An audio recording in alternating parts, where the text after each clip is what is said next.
Assalamualaikum warahmatullahi wabarakatuh. Kita masuk ke KD 3.3 yaitu tentang substansi genetik. Nah, kalian pasti sudah tahu ini gambarnya apa? Ini adalah gambarnya kromosom. Nah, langsung saja. Yang pertama tentang kromosom.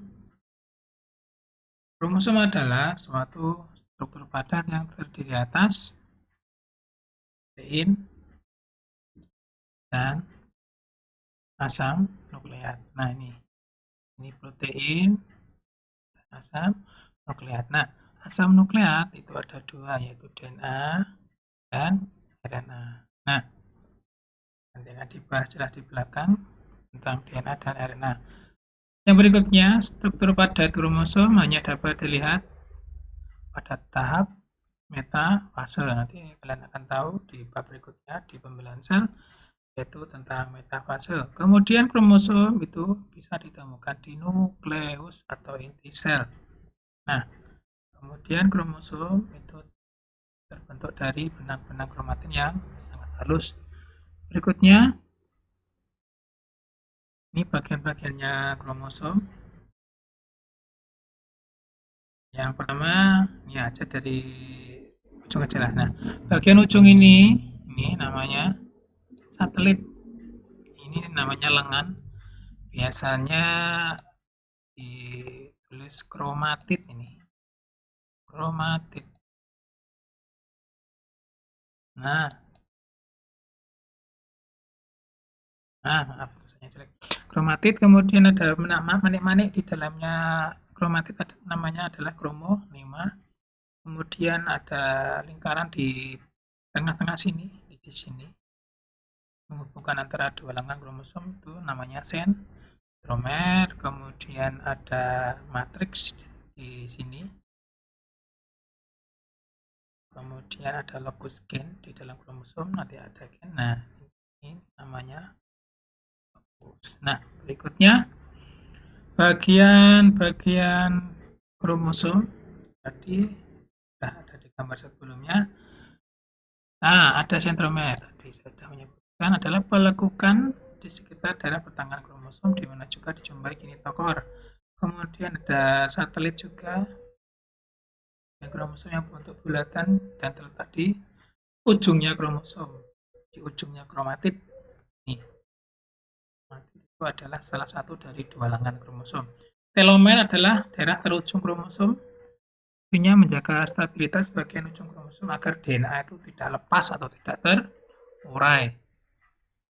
Kemudian ini kromosom berdasarkan letaknya, bentuknya ya, ada metasentrik, ada submetasentrik, ada akrosentrik, ada telosentrik. Metasentrik itu kromosom yang letak sentromernya itu pas di tengah-tengah. Nanti ada gambarnya. Submetasentrik itu kromosom yang letak sentromnya itu berada tidak di tengah-tengah. Di lengannya itu ada panjang salah satunya. Tidak sama. Kalau metasentrik itu sama. Kemudian ada akrosentrik, yaitu kromosom yang letak sentromernya itu dekat di ujung. Sedangkan telosentrik itu kromosom yang letak sentromernya ada di ujung kromatid, berarti hanya punya satu lengan saja. Nah, nih gambarnya. Ini metasentrik, ini metasentrik di sini. Ini adalah metasentrik. Yang B ini adalah submetasentrik. Ini kurang panjang dikit lah. Kemudian ada akrosentrik dan ini hanya punya satu lengan. Itu ada telosentrik. Berikutnya berdasarkan jumlah sentromernya. Ini sentromer itu di sini. Nah, ini adalah sentromer. Berdasarkan jumlah sentromer, kromosom itu dibedakan menjadi 4. Ada monosentris, ada disentris, ada polisentris, dan ada asentris. Nah, mono itu berarti ya hanya memiliki satu sentromer, sedangkan disentris 2, poli itu banyak, sedangkan asentris jikalau tidak mempunyai sentromer. Nah, kromosom berdasarkan tipenya itu ada 2, yaitu autosom, lebih dikenal dengan kromosom tubuh, sedangkan yang kedua adalah kromosom. Dikenal dengan kromosom kelamin atau kromosom seks. Kemudian pada manusia pria dan wanita bentuk serta jumlahnya sama, yaitu 22 pasang. Berarti kalau pasang ya tinggal mengalikan 2, jadi totalnya ada 44 kromosom. 44 kromosom.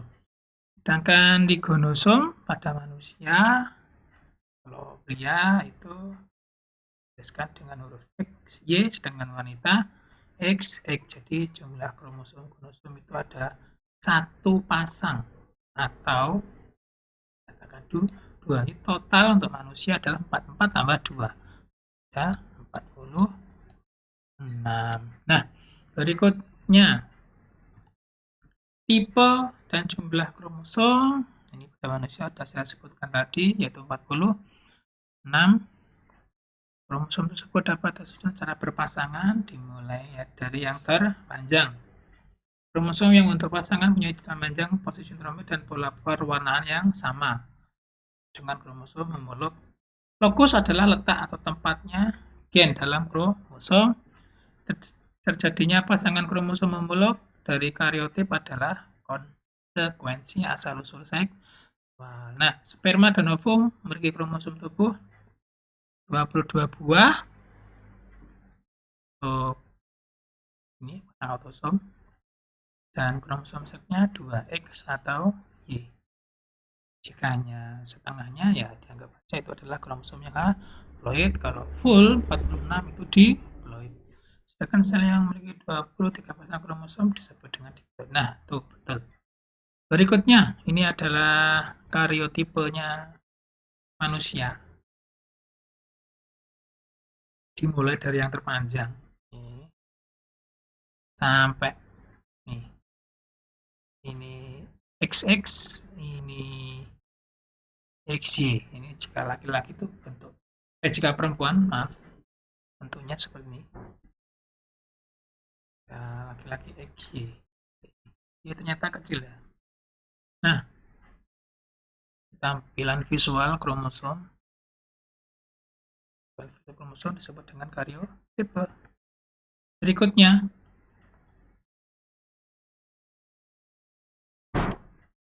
jumlah kromosom pada beberapa jenis hewan. Ini adalah buah, nyamuk, manusia 46, orangutan, simpanse, gorila. Ini itu jumlah kromosomnya. Nah, kromosom sudah. Sekarang apa bedanya kromosom, DNA dan gen? Nah, kromosom itu mengandung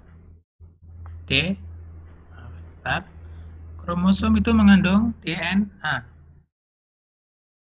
Total informasi genetik yang disimpan dalam DNA disebut dengan genom. Genom DNA tersusun atas gen. Satu gen mengandung 1 unit informasi mengenai suatu karakter yang dapat diamati. Gen merupakan fragmen DNA di dalam kromosom. Nah, ini dilihat. Ini DNA. Untaian DNA seperti ini. Di dalamnya ada gen. Di urutannya jangan sampai lupa kromosom, DNA, gen. Nah, ini gen, unit instruksi untuk menghasilkan atau mempengaruhi suatu sifat hereditas tertentu. Gen dominan biasanya ditulis dengan huruf besar. Kemudian gen yang resesif ditulis dengan huruf kecil. Nah, T besar ini yang saya pundari dan T kecil itu adalah alel atau pasangan, variasi alternatif gen yang menjelaskan adanya variasi pada suatu sifat. Gen dominan itu membawa sifat yang unggul, sedangkan kecil atau resesif membawa sifat yang pendek, gampangnya yang tidak unggul. Berikutnya, letak dan simbol gen. Letak suatu gen di dalam kromosom disebut dengan lokus. Dianalogikan seperti manik-manik yang berjejer pada seutas benang. Pada sel diploid memiliki 2 lokus untuk setiap karakter tertentu. Ini lokus yang pertama. Dan ini adalah lokus yang kedua. Nah, lokus yang pertama berisi kondominan, lokus yang kedua berisi gen resesif. D besar, D kecil, D besar, D kecil, B besar, B kecil. Nah, ada A besar, ada A kecil. Berikutnya, letak dan simbol alel. Ini contoh, pakai huruf M.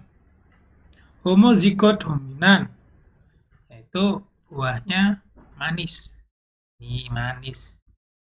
Kemudian yang resesif, M kecil, M kecil. Heterozigot, M besar, M kecil. Nah, kemudian ada fenotip dan genotip. Apa bedanya? Fenotip itu sifat yang tampak, yang terlihat. Berarti ini, fenotip itu ini. Nah, buah manis ini adalah fenotip, sedangkan genotip itu ini. Nah, ini M besar, M kecil, M kecil ataupun M besar itu adalah genotip. Berikutnya, struktur DNA. Merupakan struktur helix ganda atau double helix terpilin ke kanan. Kalau kalian pernah lihat filmnya Spider-Man, nanti saat Scott Parker itu di bahasa Jawanya dientup sama laba-laba, itu akan tergambar di layarnya saat di film itu bagaimana DNA-nya laba-laba itu bergabung dengan DNA-nya Parker. Akhirnya Parker punya kemampuan seperti laba-laba. Nah, langsung satu nukleotida terdiri atas, kita gambarkan satu nukleotida. Ini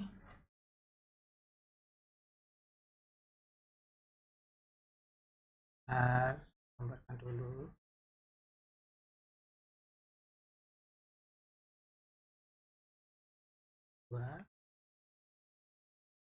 Nah, satu nukleotida. Nah, satu ginian. Ini ada 3 bagian. Yang pertama adalah gula, basa, dan fosfat. Nomor 1 adalah gula. Nih, gula digambarkan dengan ini. Nomor 2. Kemudian basa nitrogen. Ini basa nitrogennya. Itu ada purin, ada pirimidin. Basa purinnya DNA itu ada adenin dan guanin. Sedangkan pirimidinnya ada sitosin dan timin. Bisa ditulis dengan huruf S, bisa ditulis dengan huruf C. Nah, A itu punyanya purin, itu pasangannya adalah T. T itu pirimidin. Sedangkan G ini berpasangan dengan C. Atau biasanya ditulis dengan huruf S. Saya ulangi lagi.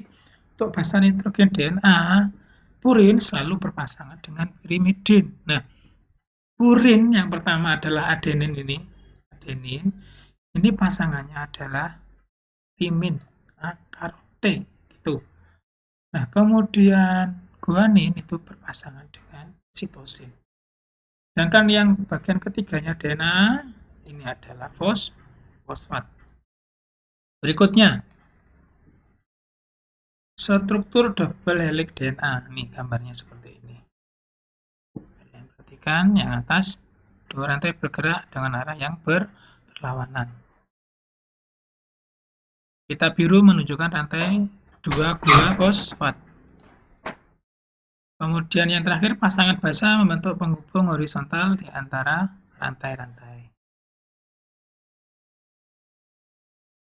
Nah, ini sekarang DNA. DNA merupakan molekul-molekul yang struktur primernya adalah polinukleotida rantai ganda atau double helix, diibaratkan sebagai sebuah tangga di mana anak tangganya adalah susunan basa nitrogen AT dan GS. Kemudian ibu tangganya adalah gula ribosa.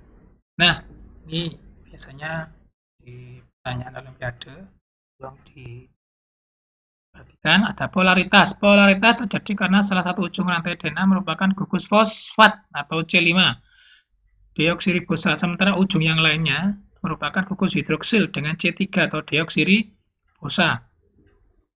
Ada fosfat, ada deoksiribosa. Tuh, yang ini fosfat yang tadi gambarnya bundar, kemudian gugus hidroksil, gugus gulanya deoksiribosa itu yang tengah. Dengan demikian, rantai polinukleotida merupakan suatu polaritas polinukleotida 35 dan 53. Maka jika digambarkan adalah, nah ini 53, maka jika disuruh memasangkan, pilihlah yang 35.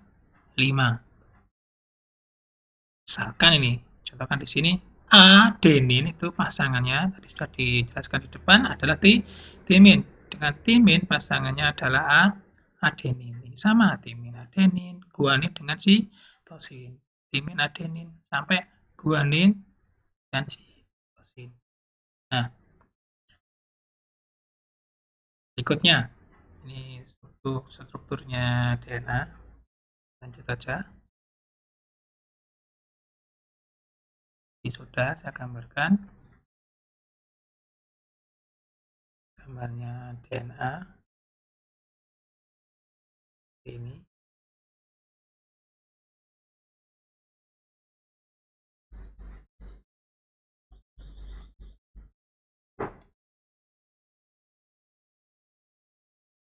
Ini adalah basa, ini adalah gula, ini adalah fosfat. Jika lengkap ada basa, gula, dan fosfat, ini disebut dengan nukleosida. Tapi kalau fosfatnya tidak ada, disebut dengan nukleosida. Nah, kemudian ini ketentuan Chargaff. Basa nitrogen adalah nukleotida tidak berjumlah sama rata, persentase berbeda antara satu spesies dengan spesies yang lain. Tetapi jumlah adenin akan selalu sama dengan jumlah timin. Sedangkan jumlah guanin itu akan selalu sama dengan sitosin. Ingat-ingat, karena pasangannya adenin pasangnya timin, maka jumlahnya mereka itu pasti sama. Sedangkan guanin dan sitosin itu karena pasangan jumlahnya juga sama. Nah, ini tipe replikasi DNA itu ada 3. Yang pertama yaitu adalah replikasi konservatif, semi konservatif, dan dispersif. Kalian bisa lihat kalau yang konservatif DNA biru-biru, dia akan membelah jadi biru dan merah, itu konservatif. Sedangkan ini semi konservatif, ini ada biru-biru, jadinya ada biru saling berpilin. Sedangkan yang terakhir dispersif, ini ya kayak permen blaster, berarti belang. Nanti jika ada soal seperti ini, insya Allah kalian pasti bisa. Berikutnya, RNA. Makromolekul penyimpan dan penyalur informasi genetik. 3 tipe RNA, yaitu yang pertama RNA-D atau disebut juga dengan RNA-M atau mRNA, ada rRNA dan ada tRNA. dRNA membawa kode genetik itu ke ribosom. Tapi kalau tRNA membawa asam amino ke ribosom, berarti beda yang dibawa. Kalau dRNA itu kode genetik yang dibawa, kalau tRNA adalah asam amino, sedangkan R adalah komponen utamanya ribosom. Nah, sampai juga di sini yaitu perbedaan DNA dan RNA. Kalau DNA itu gulanya adalah deoksiribosa. Nih, dari huruf D-nya. Untuk mempermudah mengingat.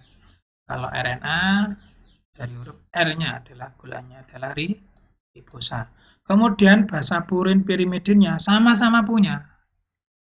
Nah, purinnya sama juga, adenin dan guanin. RNA juga adenin dan guanin. Tapi pirimidinnya berbeda. Kalau DNA itu timin dan sitosin, kalau RNA urasil dan sitosin. Sedangkan DNA itu berbentuk rantai panjang, ganda, berpilih atau double helix. Kalau RNA rantainya pendek, tunggal dan tidak berpilih. Kemudian DNA itu letaknya di dalam nukleus, kloroplas, mitokondria gitu. Sedangkan RNA itu letaknya di dalam nukleus, sitoplasma, kloroplas, dan mitokondria. Kadarnya kalau DNA itu senantiasa tetap, kalau RNA bisa berubah atau tidak tetap. Nah, ini masuk ke nama asam amino. Ini nama-nama asam amino untuk mengerjakan soal sintesis protein. Nah, ini contoh tadi pasangan basa nitrogen. Nah, ini 3, 5. Ini adalah rantai sensenya. Ini 3, ini ada 5, maka pemasangannya sama. 5, tadi 5 dan 3. Ingat, lalu dibalik 3, 5, 5, 3. Nah, adenin itu pasangannya selalu dengan timin, tidak boleh dengan yang lain. Karena bisa merubah susunan genetik kalau diganti dengan yang lain. Timin tetap pasangannya adalah adenin. Ini kayak Rama dan Sinta. Tidak bisa diganti dengan pasangan yang lain. Kemudian guanin pasangannya sitosin. Nah, ini mudah. Adenin pasangannya timin, timin pun juga pasangannya adenin. Nah, jika disuruh membawa ke mRNA, maka setiap ada A ini akan menjadi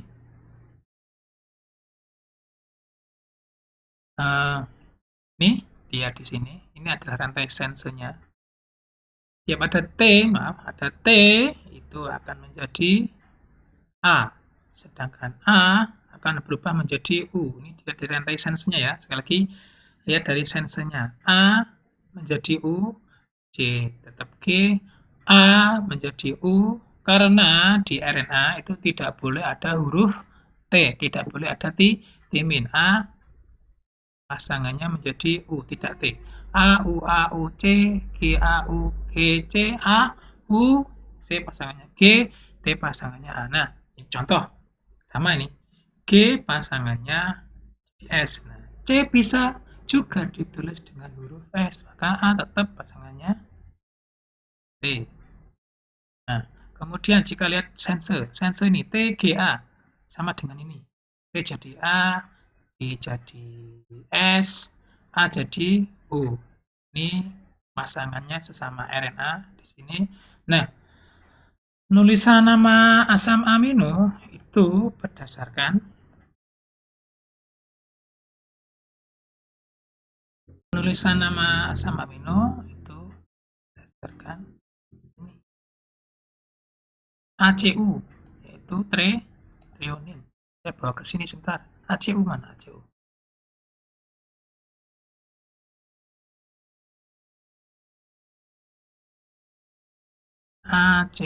ACU. Nah, ini adalah nama asam amino dari sensor TGA. Kodenya ini ACU.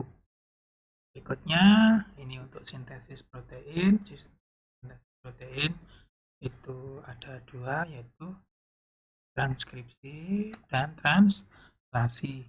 Transkripsi ada 3 tahapan, yaitu inisiasi, elongasi, dan terminasi. Nah, ini gambarnya elongasi, translasi. Nah, dan materi substansi genetik semoga bermanfaat. Kalau masih belum paham bisa kalian baca di PSC. Sekian. Assalamualaikum warahmatullahi wabarakatuh.